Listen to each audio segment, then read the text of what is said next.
Hello and welcome. We are live from New Delhi. You're watching DD India News Hour, India's voice to the world. I'm Abhishek Mahajan. Coming up in the next hour. Israeli military begins limited, localized and targeted raids against Hezbollah targets in southern Lebanon.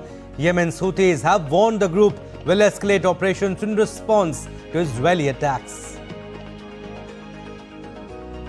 Devastating Hurricane Helene leaves 118 dead. Homeland Security Chief says toll could hit 600. President Biden pledges to aid victims as long as it takes to visit affected region on Wednesday.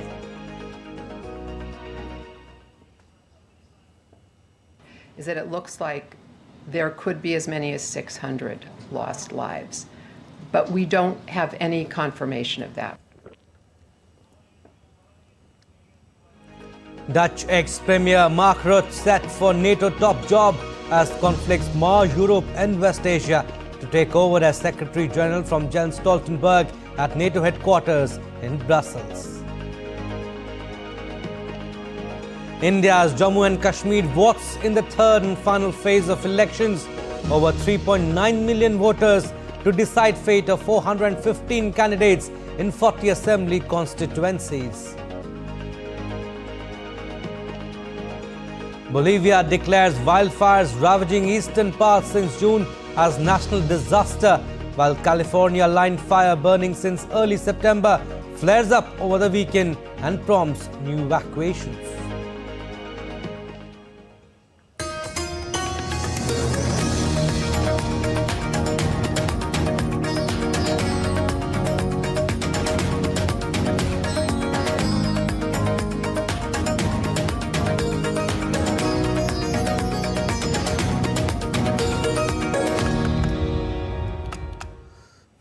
A top story: Israeli military said it has started limited, localized and targeted raids against Hezbollah targets in the border area of southern Lebanon. The IDF, in a statement on social media platform X early on Tuesday, said the troops backed by airstrikes and artillery launched ground raids a few hours ago, targeting militant group Hezbollah in villages close to the border. The statement said the IDF is operating according to a methodical plan set out by the General Staff and the Northern Command, which IDF soldiers have trained and prepared for in recent months. The statement further reads, Operation Northern Arrows will continue according to the situational assessment and in parallel to combat in Gaza and in other arenas. United States, meanwhile, said Israel has already informed about the ground operations in South Lebanon. Talking to reporters, U.S. State Department spokesman Matthew Miller said that they have discussed reports of ground operations, and Israel has told Washington they are at this time limited operations focused on Hezbollah infrastructure near the border with Lebanon. We have been in conversations. They have been informing us about a number of operations. I've seen reports about ground operations. We've had some conversations with them about that. They have, at this time, told us that those are limited operations focused on Hezbollah infrastructure near the border, but we're in continuous conversations with them about it. Earlier, Israel's army on Monday published a video showing forces preparing for the next phases of combat. The army video showed Israeli tanks driving and firing the army's Northern Command commander as well, Major General Ori Gordon, leading a meeting with other officers. Israeli Defense Minister Yoav Gallant told local council heads in northern Israel that the next phase of the conflict along Lebanon's southern border would begin soon and support the aim of bringing home Israelis who have fled Hezbollah rockets during nearly a year of conflict.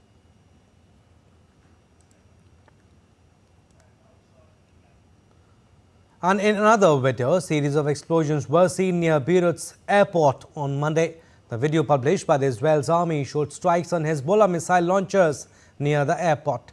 At least 2 Israeli strikes hit Beirut's southern suburbs about an hour after the Israeli military had warned residents to evacuate areas near buildings it said contained Hezbollah infrastructure south of the Lebanese capital.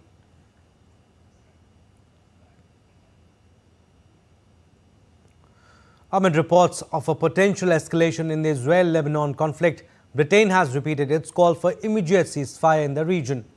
British Foreign Secretary David Lammy discussed the matter with US Secretary of State Antony Blinken over the phone on Monday.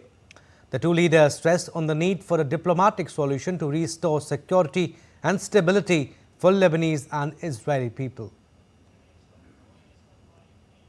We came together as a G7 of nations and as a Security Council to urge and call for an immediate ceasefire and 21 days in which we can get to a political solution so that Israelis can move back to their homes in northern Israel, so that Lebanese can move back to their homes in southern Lebanon, so that we could see the implementation of Resolution 1701, and so that both these countries can live side by side in peace.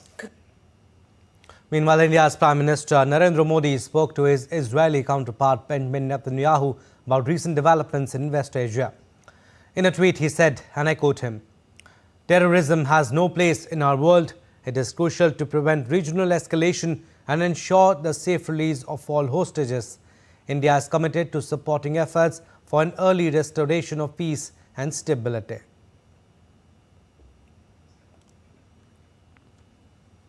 And Russian President Vladimir Putin has ordered the conscription of 133,000 new servicemen in Russia's autumn draft. As per a Kremlin decree published on Monday, Moscow will carry out the draft of citizens aged 18 to 30 years who are not in the reserve and are subject to conscription in accordance with the federal law. The head of Russia's conscription office, Vice Admiral Vladimir Smolyanskiy, said the terms for the conscript remain the same, that is 12 months service in military units. The draft will start on October 1st and goes until the end of the year. Putin in September ordered the Russian army to be increased by 180,000 troops to 1.5 million active servicemen.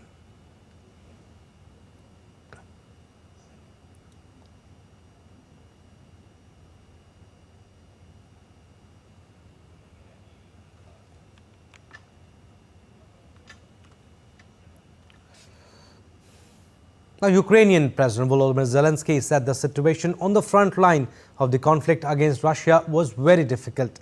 Referring to a more than 2.5-hour meeting with top commanders, he added Ukraine's forces had to do everything they could over the autumn period.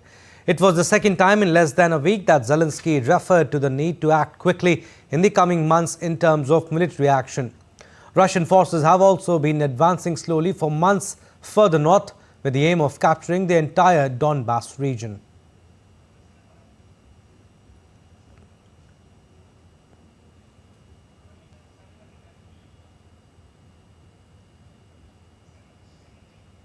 And former Dutch Prime Minister Mark Rute takes over as NATO boss on Tuesday. At a ceremony at NATO headquarters in Brussels, Rute will take over as Secretary General from Jens Stoltenberg. He is charged with holding the Western military alliance together with the Russia-Ukraine conflict at a critical moment and a pivotal US presidential election approaching. NATO officials and diplomats expect Rute to maintain Stoltenberg's priorities at the 32-member alliance, rallying support for Ukraine, pushing NATO countries to spend more on defense and keeping the US engaged in European security. Rute stepped down as Dutch Premier this year after a record 14 years in the job.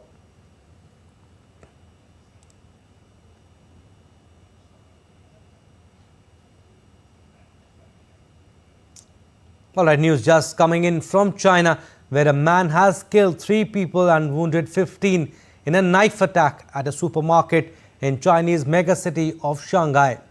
The 37-year-old suspected attacker was arrested at the supermarket shortly after the incident on Monday night.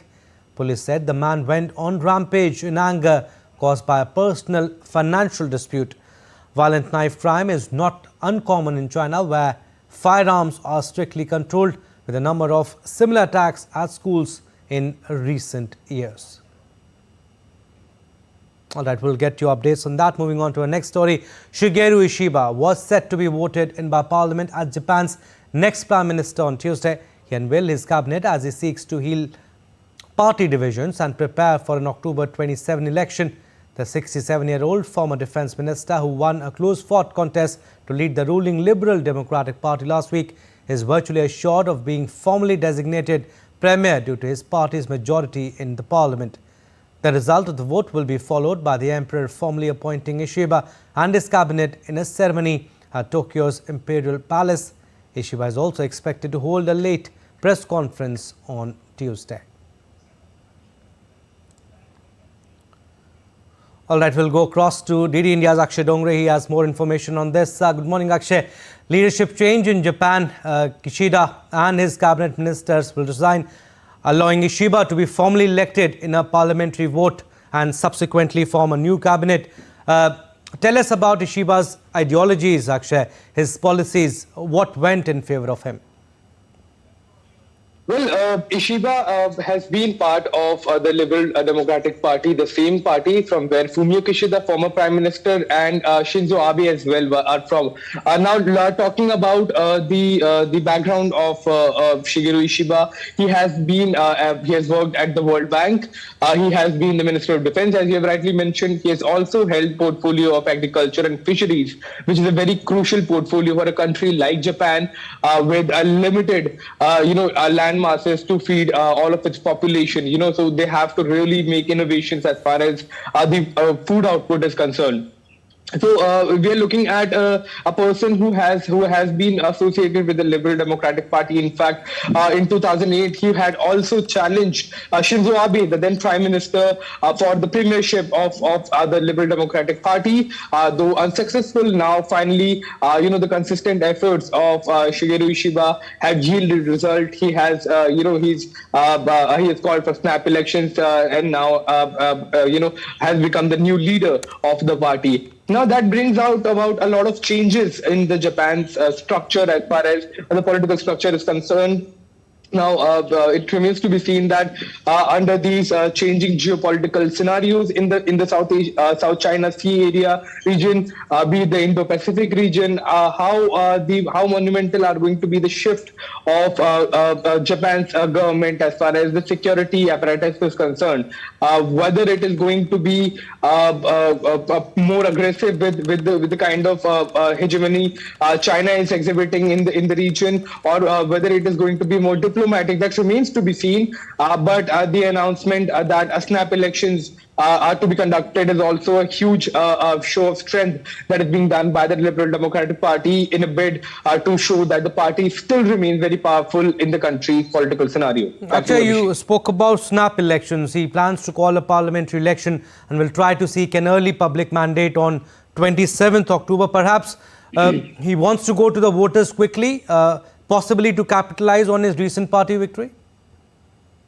Well, absolutely. In fact, and also to ascertain, to the people of Japan as well, that the Liberal Democratic Party remains a powerful force.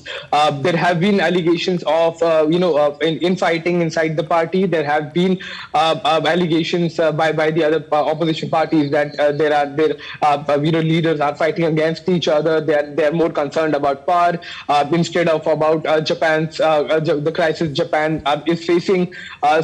To ensure that the party, in fact, to showcase rather, Abhishek, to showcase that the party remains united and there are no issues within the party. There is no infighting within the party. The party remains a strong force against the opposition. It seems to be this is the reason behind this announcement of snap elections. Akshay, last question before we leave you. You spoke about shift in Japan's government. Ishiba now faces the challenge of addressing domestic discontent over rising living cost. Tell us, what are the other challenges he's likely to face? Well, yes, increasing living cost is one issue. We have seen in the previous months that the markets of Japan have not done really well. In fact, Japan has been one of the most impacted markets when it comes to the share market in Asian region. Now we are also looking at a population crisis, Abhishek. There have been efforts done by the governments, consecutive governments, to repopulate, especially the rural areas of Japan. The government has in fact brought in a lot of incentives to repopulate these areas. The birth rate is declining in Japan. The death rate is rising. So all of these are our primary concerns. And as the birth rate decreases and as the population gets older, the once powerhouse, economic powerhouse of Asia is actually looking at a decline in the upcoming years. And that remains a concern for the Japanese leadership, irrespective of the party lines. Back to you. Spouses to use different surnames also. All right, Akshay, we'll leave it at that. Thank you for your inputs. Still to come on this edition of DD India News Hour. The US vice presidential candidates campaign ahead of much-awaited vice presidential debate to be hosted by CBS News on 1st October.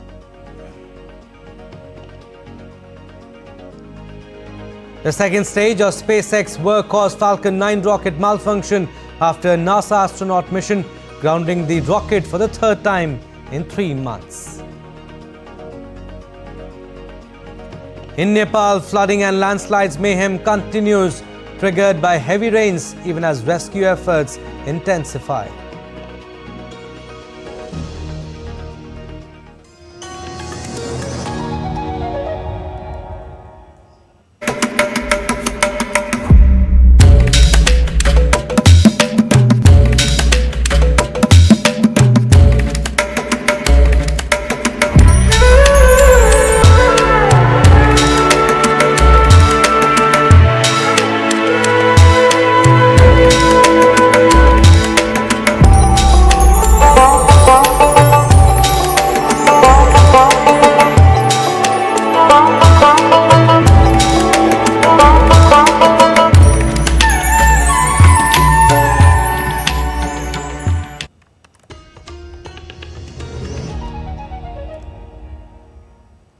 Welcome back. You're watching DD India News Hour. I'm Abhishek Mahajan. The US vice presidential candidates, Democratic Governor Tim Walz of Minnesota and Republican US Senator J.D. Vance of Ohio, campaigned on Monday. The campaign comes a day ahead of the only scheduled vice presidential debate. The 90-minute debate hosted by CBS News will take place on Tuesday, New York City, a Democratic stronghold that is the former home of Republican presidential candidate. The much-awaited VP debate is taking place weeks after the US presidential debate between Donald Trump and US Vice President Kamala Harris, which was held on September 10th.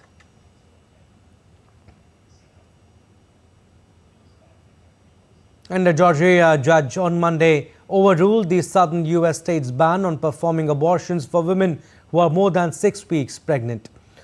Fulton County Superior Court Judge Robert McBurney ruled that Georgia's so-called heartbeat abortion law is unconstitutional.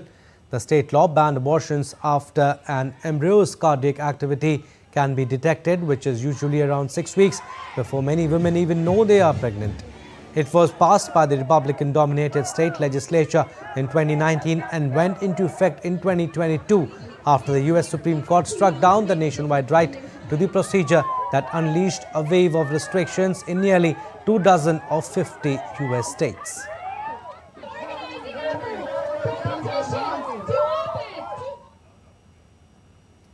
The United Arab Emirates on Monday condemned the attack on its ambassador in Khartoum by a Sudanese military aircraft. UAE Minister of State Sheikh Shahbout Al Nahyan, during his speech to the United Nations General Assembly in New York, called it as a flagrant violation of international law.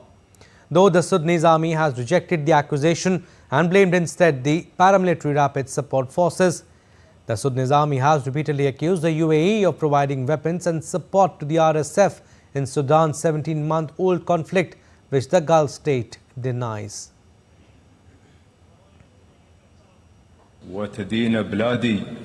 We strongly condemn the blatant attacks launched by the Sudanese armed forces on the residence of the ambassador of the United Arab Emirates in Khartoum on the 29th September 2024, in what was a flagrant violation of the fundamental principle of the inviolability of diplomatic premises and of international convention and norms, particularly the Vienna Convention on Diplomatic Relations. The United Nations Security Council on Monday extended multinational police mission to Haiti for another year.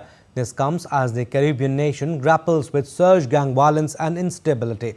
However, US push for a plan to transform the mandate into a UN peacekeeping mission was dropped from the resolution. The resolution adopted unanimously expressed deep concern about the situation in Haiti, including violence, criminal activities and mass displacement. The vote comes just days after the UN reported that at least 3,661 people had been killed in Haiti in the first half of 2024 amid gang violence. And Haiti's UN ambassador stressed that transforming the security mission into a UN peacekeeping operation is a matter of urgency. The challenges remain significant and complicated. Gang violence continues to rend. The social fabric and human rights violations are multiplying, plunging thousands of families into distress. Insecurities are omnipresent, paralyzing the economy, undermining the institutions, and fueling fear among the population. There is no doubt that the mission needs to be reinforced in order to be fully operational. And in this regard, the transformation of the MSS into a peacekeeping operation under the mandate of the United Nations appear not just to be necessary, but a matter of urgency. Now, Pakistan has downsized 150,000 government posts. It has also closed 6 ministries and merged 2 others. The International Monetary Fund had last week released over $1 billion as the first tranche of a $7 billion loan to help the country's economy stay afloat. Now, Pakistan hopes to increase its tax net to help repay its debts. More in this report. Pakistan is battling political and economic crisis since long, but the country has only been able to get a breather from the IMF. The International Monetary Fund approved a $7 billion funding agreement for Pakistan in late September. Islamabad had been working on implementing conditions that had been termed as harsh to complete the 37-month IMF loan program agreed to in July. The cash-strapped country abolished 150,000 government jobs, closed 6 ministries and merged 2 others on Sunday. We have to take the taxation measures. We have to find the undertaxed or untaxed, people who are not currently in the tax net. We have to find that. We have to broaden the tax net. We have to get rid of loss-making entities. We have to go for the privatization. We have to control our public spending. We have to curtail our public spending so that, the spending is more used for the development expenditures. I think we take all these measures, then we will be able to make this program the last program. The IMF said the new program will require sound policies and reforms to strengthen macroeconomic stability and address structural challenges. An immediate disbursement of about $1 billion will take place. Pakistan had help in fulfilling many of the earlier IMF conditions from China and Saudi Arabia. I would say what they have done is what a brother does for a brother and friend for a friend. These brotherly and friendly countries helped us previously as well as this time. They have repeated the history by helping Pakistan wholly. The government has also vowed to increase its tax intake in line with IMF requirements, despite protests in recent months by retailers and opposition parties over the new tax scheme and high electricity rates. This IMF loan will resolve our balance of payment crisis temporarily, but until when it will go on, we will have to make a policy to build up our reserves, betterment of industrialization and tax reforms. The latest economic crisis has been the most prolonged in Pakistan's history and has the highest ever inflation, pushing the country to the brink of sovereign default last summer before an IMF bailout. Pakistan's economy has received 22 IMF bailouts since 1958. Pakistan owes the IMF $6.28 billion as of July 2024. Bureau Report, TD India. Now, Hurricane Helene, which has left a trail of destruction with communities across the southeastern United States still struggling with emergency conditions in its aftermath. Search and rescue operations are underway in North Carolina and supplies are being flown in by air by small mountain towns that have been cut off by everything due to conditions like downed trees. Meanwhile, terming Helene as history-making storm, US President Joe Biden said that he would travel to North Carolina on Wednesday after the state was hit by devastating floods. Biden also said that he might ask Congress to return to Washington for a special session to pass supplemental aid funding.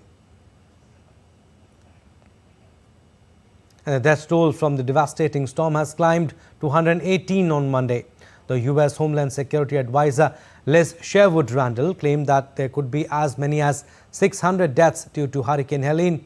The death toll already has topped over 100 in the Carolinas, Georgia, Florida, Tennessee and Virginia, and officials fear more bodies will be discovered. I'll just say on the death count you asked about. So the current data we have is that it looks like there could be as many as 600 lost lives. But we don't have any confirmation of that. We know there are 600 who are either lost or unaccounted for. And so that work is ongoing. I'll caution you, because we've seen this before, those numbers vary widely. Now, flooding and landslides triggered by heavy rains in Nepal over the weekend have killed 217 people, even as rescue efforts intensified on Monday. Nepal's Home Ministry said the number of those missing stands at 28. Meanwhile, all highways out of Kathmandu remained blocked due to landslides, but workers managed to temporarily clear the Prithvi Highway. Prime Minister Khadga Prasad Oli has called an emergency meeting to address the crisis, while the Ministry of Finance would immediately provide Rs 1 billion to the fund as per the Disaster Risk Reduction and Management Act. And the Indian Embassy in Nepal has received intimation regarding Indian citizens stranded in various parts because of this situation. In an advisory, the embassy said that it is in touch with some of these groups and arranging for their safe return. Embassy is also coordinating closely with Nepalese authorities to facilitate the evacuation of Indian citizens who are stranded. It has also issued emergency numbers with WhatsApp, and these numbers are on your screens: +977 9851 316807, +977 9851 1070021, and +977 9749 833 292.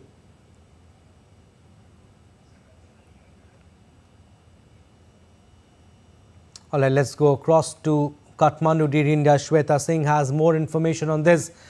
Shweta, flooding and landslides mayhem continues, resulting in over 200 deaths and many missing too. Tell us about the relief and rescue operations that are going on and what is the current situation? Abhishek, actually yesterday and today morning also I saw all the flood affected area. There is like GCB extractor taking out the silt from houses and the roads. So most of the major roads are destroyed due to landslides. Roads are broken, damaged, houses are trapped. So relief operation, you will find all the roads having JCB extractor taking off the silt. Relief operation, they are providing food material, plastic coats and shelter, and most of the people who were rehabilitated have shifted to the either relative place or to the government schools, and their government is providing them food and shelter. Health facilities are provided to them free of cost at present. And yesterday, as you see, Prime Minister Oli returned from New York after attending 79th UNGA meeting. So a cabinet meeting was organized in the late evening, and it was decided that government will be immediately releasing 1 billion for relief and rescue operation. So government have mobilized not only government machinery but have requested private bodies to participate. They have requested all the civil society to come on humanitarian ground and support their co-citizens. So it is a really tough time here in Nepal. Damage is very severe. Businesses and life is badly affected. The houses are damaged, so it is very dangerous for the people staying in the houses. So if they do not stay there, where do they go? To the government school? But how much a government school can support? Because their all lifelong earning is inside the house. So it is a very tough situation. Right, difficult and tough situation for the people of Nepal. All right, we'll leave it at that for the time being, Shweta, but we'll keep taking updates from you. In India's Bihar, the flood situation in 13 districts of north part of the country remains grim amid the news of more breaches in embankments of river Bagmati. The river Kosi, Gandak, Mahananda and Bagmati are flowing above the danger mark at most of the places. The affected population have been evacuated to higher places where community kitchens are being run to provide food to the affected population. NDRF is engaged in rescue and relief work.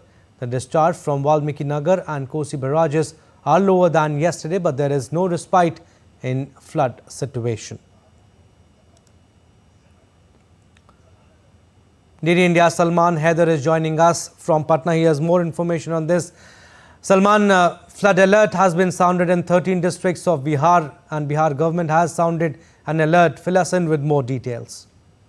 Yes, Abhishek, more than half a dozen districts like Sitamarhi, Madhubani, Muzaffarpur, Saharsa, Purnia and Katihar are worst affected areas.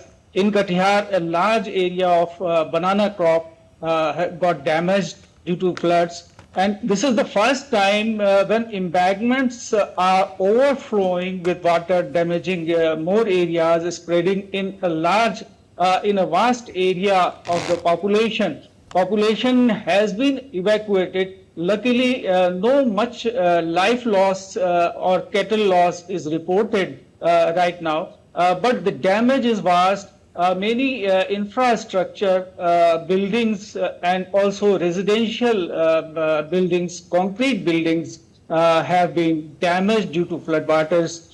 So the situation is very grim here, and the Kosi is playing havoc. Kosi is very much swollen, and even Ganga has started rising here. So the situation here, Abhishek, is very grim, and people are moving to safer places. NDRF, as you said, has been pressed into service and is working round the clock. Dry rations are being distributed among the affected population, and also community kitchens are being run by the government to give some relief to the affected people. Yes, Abhishek. All right, Salman, we'll leave it at that. Thank you for getting us the latest updates from Bihar. The US Federal Aviation Administration on Monday said SpaceX must investigate why the second stage of its workhorse Falcon 9 rocket malfunctioned after a NASA astronaut mission on Saturday, grounding the rocket for the third time in 3 months. After SpaceX on Saturday launched 2 astronauts to the International Space Station for NASA, the rocket body that had boosted the crew further into space failed to properly relight its engine for its deorbit burn, a routine procedure that discards the booster into the ocean after completing its flight. The astronaut crew carried on to the ISS safely, docking on Sunday as planned. The FAA said there were no injuries or property damage linked to the booster mishap.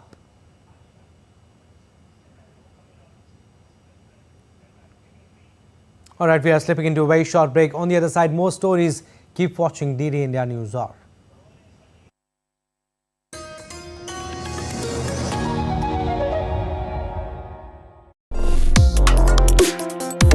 Complex issues, hidden agendas, twists and turns, strategic games. We think all dots are linked. We just need to connect them. Join me every week as I connect the dots to unravel hidden designs in statecraft, mysteries, and decode issues that matter to you. Watch Connecting the Dots with me at these times on DD India.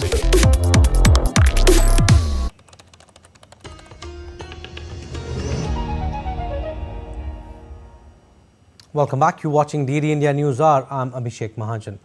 Jamaican Prime Minister Andrew Holness on Monday began his 4-day visit to India to solidify bilateral ties in a range of key areas including trade and investment. This is his first visit to India and also the first ever bilateral visit of a Prime Minister of Jamaica to India. During the visit, Prime Minister Holness will hold delegation-level talks with Prime Minister Narendra Modi and call on President and Vice President of India. A number of MOUs are expected to be signed during the visit, giving a fillip to bilateral cooperation. India and Jamaica share strong historical and cultural linkages reflected in their shared colonial past, values of democracy and freedom, and passion for cricket. Now, Jammu and Kashmir is voting today for the third and the final phase of its assembly elections to decide the electoral fate of 415 candidates. Adequate security arrangements have been put in place in the poll-bound areas to ensure terror-free and peaceful polling. Over 39.18 lakh voters are expected to exercise their franchise at 5,060 polling stations in this crucial phase, covering 40 assembly segments in Jammu, Udhampur, Samba and Kathua in Jammu region and Baramulla, Bandipora and Kupwara in North Kashmir. The voter turnout was robust in earlier phases, with 61.38% participation recorded in the first phase on September 18 and 57.31% in the second phase on September 26th, while counting of votes will be held on 8th October.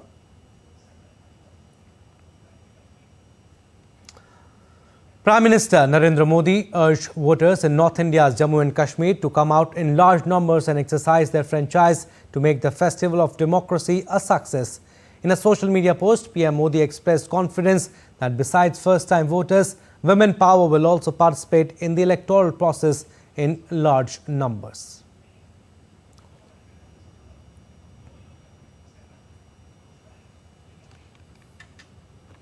All right, Debyendu Mondal, DD India's, he's joining us live from Gulmarg, and also we are joined by Tahir Nadeem Khan from Jammu. Debyendu, I'll come to you first. People must have started to come out to vote. Tell us the ground situation.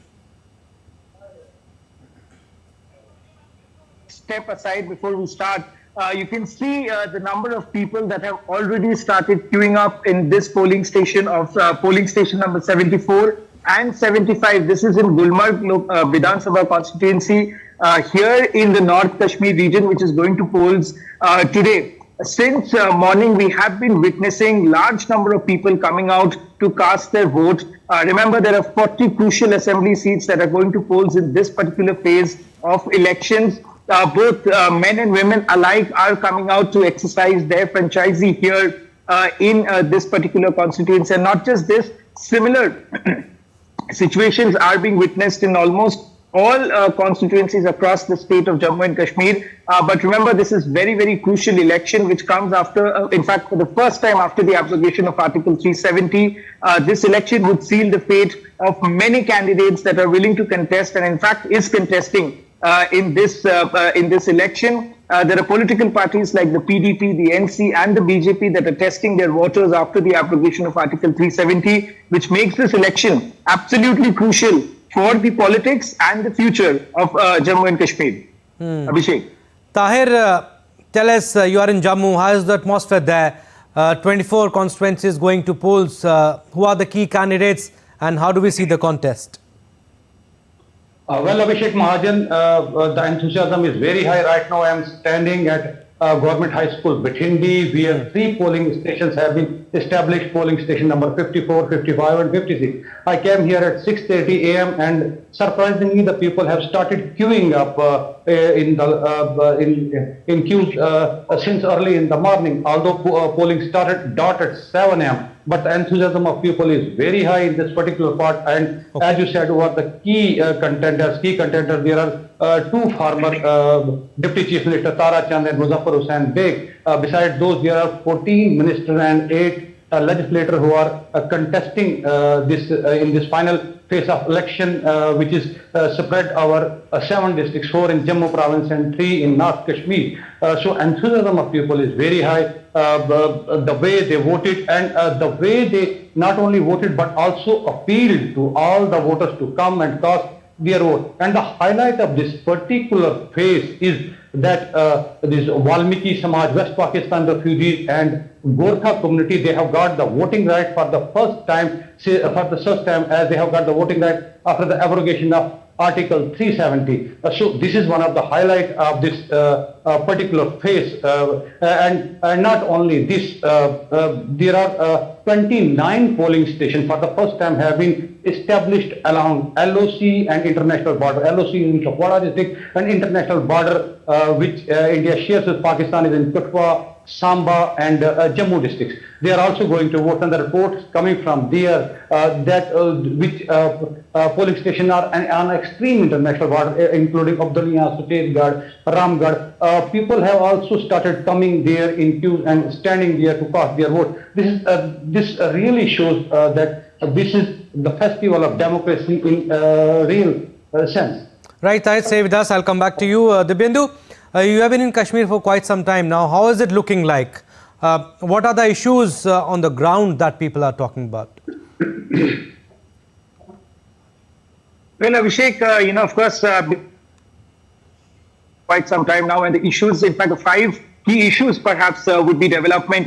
People are looking, the youths of Kashmir are looking for development and employment here in this particular region of the state, and of course investment from different parts of the country that would perhaps come in after a new government sets in motion is what the people of Jammu and Kashmir are expecting. They're also perhaps expecting with the hope that after the election is over and a new government comes to place, peace, stability would also be established in this region that has long been disturbed. And therefore, they also believe that, with employment and with the youths of this state getting more and more employment opportunities, the disturbances that had been occurring here for quite some time would come down. And therefore, employment, investment, peace and stability are some of the key aspects that the people of Jammu and Kashmir are talking about.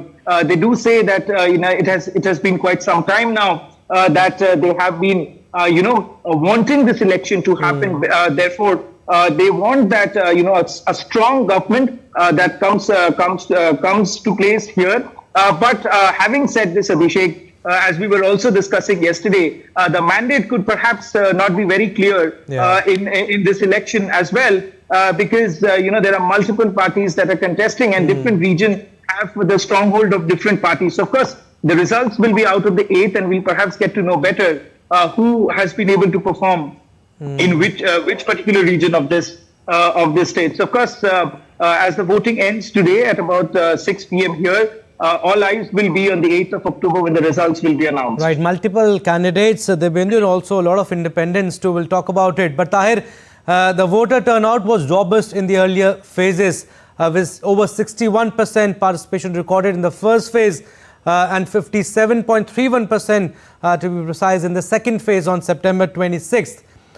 Do we expect the same in the third phase too? Well, Abhishek, not only same, I think the way that Chief Electoral Officer has said that the way people voted for in first and second phase, in this phase it could be higher. And there is a reason behind this. As you have seen, the voting percentage was a little lower on the lower side in Kashmir Valley. But in this particular phase, 26 seats are of that of Jammu province, which are going to poll today.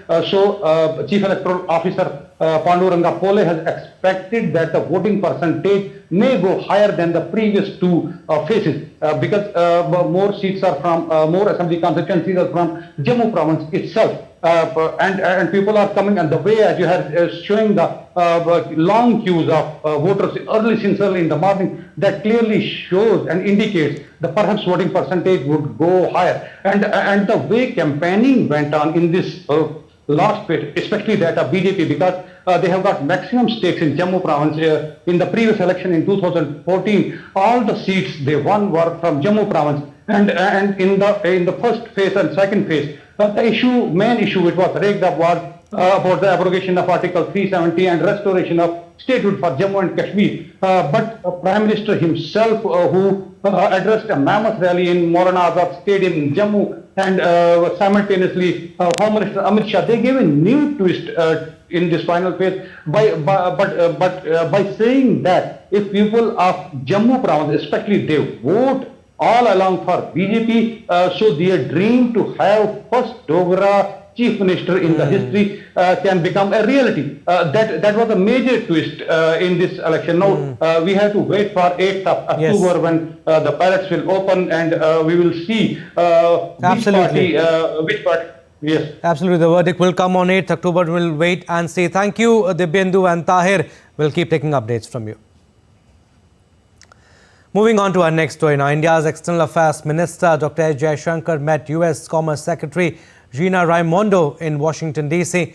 During the meeting, both the leaders discussed semiconductors, ICET, critical minerals, trusted partnerships and supply chains resiliency.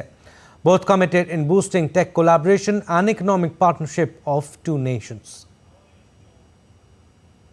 And committed to reformed multilateralism, External Affairs Minister Dr. S. Jaishankar concluded an extremely fruitful week at the 79th session of United Nations General Assembly.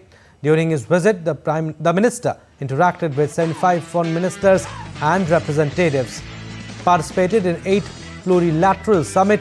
He also delivered India's statement at the 79th UNGA.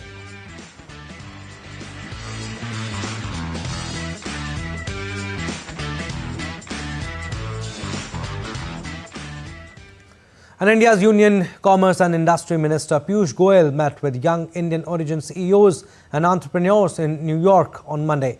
In a post shared on social media, Goyal wrote, and I quote him, "Great discussions with young CEOs and entrepreneurs of Indian origin in New York highlighted how key reforms under PM Narendra Modi's leadership have driven India's growth over the last decade, offering unmatched opportunities for businesses," unquote. The minister also reaffirmed India's commitment to shared prosperity in sectors such as advanced manufacturing, robotics, artificial intelligence and sustainable technologies. He also invited American companies with expertise in high-tech manufacturing to make in India for the world. The Union Minister also met with Chirag Patel and Chintu Patel, co-CEOs of Amneal Pharmaceuticals, to explore ways to leverage India's existing pharmaceutical ecosystem. Sharing pictures on social media platform X, the minister wrote, "We explored ways to further leverage India's existing pharma ecosystem for high-end R&D, including biologics, enhancing manufacturing capabilities and building a robust supply chain network to serve the world." And deaf blindness is a very rare kind of disability in which a person cannot see, hear and speak. India's Society for the Empowerment of the Deafblind is working since 2015 to empower people with such disability to become independent. Zamir Dhale, who is himself deafblind and the founder of SEDB India, teaches how a person, after learning the tactile sign communication, can comfortably communicate with people like him. We get you a short glimpse of it. Hello, Namaste. My name is Zamir, Dhale, Dhale, Zamir Dhale. This is my sign name. I am a deafblind person, which means I cannot see, cannot hear and cannot speak. During 1999, when I started studying and was the receiver of technology and technical devices, which helped me in doing advocacy, and I'm still working for it. I'm an independent person now, and my life goal is to make other people independent too, so that we don't need to take help from hearing people. I have faced a lot of challenges and barriers because at a lot of places there were no accessibility, but technology is a boon and it helps us a lot. I use Braille device through which I feel empowered and an independent person. It helped me in learning English language, and now I can type letters and communicate in English language. There are still lots of areas where accessibility is required, and government has helped us as well. In earlier times, we were not provided with sign language interpreters, accessible equipments, or scribe who can help or assist us in writing the paper. We required tactile sign language interpreters and Indian currency notes to have braille features to help us in identifying the currency, and then we will not be required to depend on any person. A deafblind person use multiple assistive devices in their daily routine of life, like braille device, which help them in communicating with other person, white cane through which walking on the roads become barrier free, an app which enlarge the font for the person with low vision to read the text. All these assisted devices are making the life of deafblind people much easier, and sign language is the basic necessity of deafblind person. And with the strike deadline looming, the Union for 45,000 dock workers and the group representing Eastern Gulf Coast ports have exchanged wage offers, leaving a ray of hope that a deal can be reached without a major work stoppage. In a statement, the U.S. Maritime Alliance, which represents 36 ports from Maine to Texas, said both sides have moved from their previous positions. The alliance said it also asked the union to extend the current contract. The Maritime Alliance represents the major shipping lines, all of which are foreign-owned, as well as terminal operators and port authorities. The ports involved include the Port of New York and New Jersey, the nation's third largest port by volume of cargo handled. But it also includes ports with other specialties.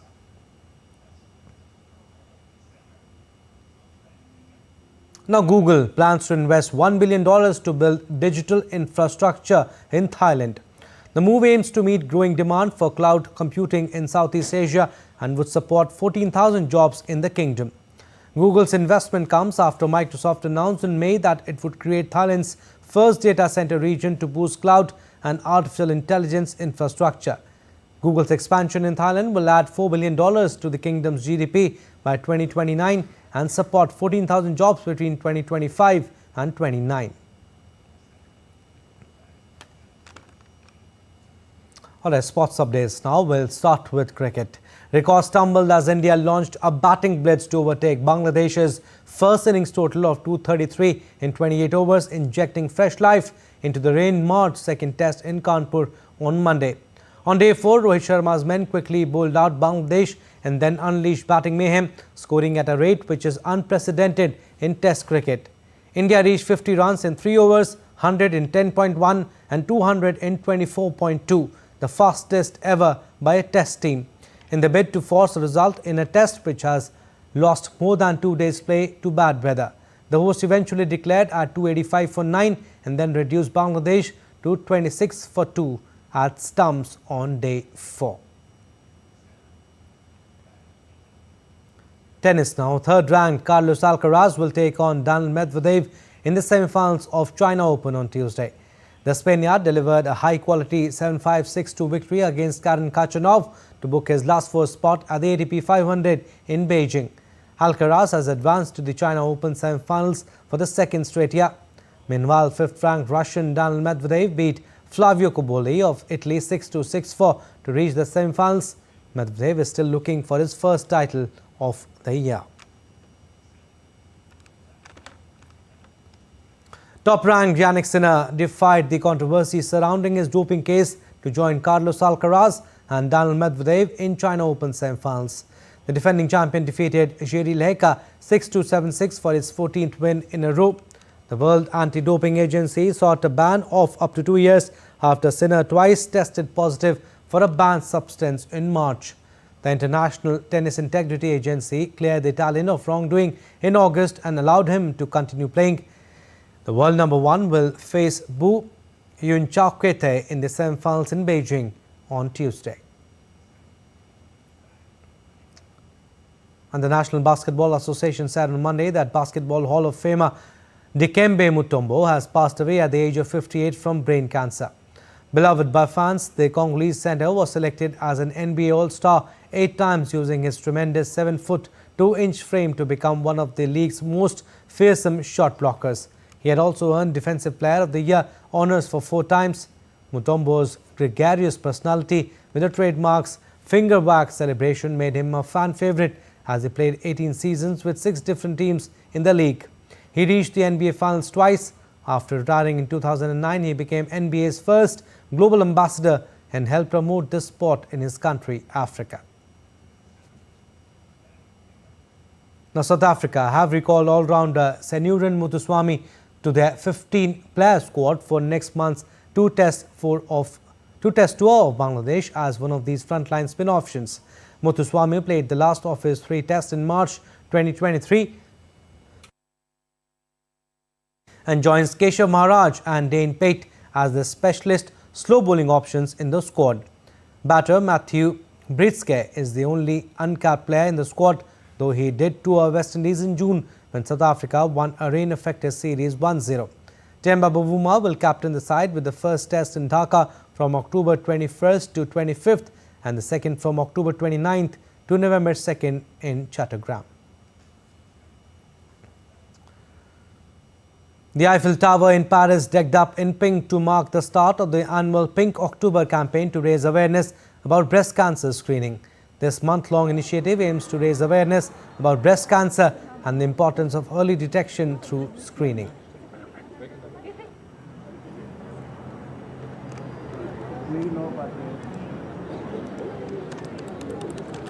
Ich habe auch gerade gefilmt, als es purple geworden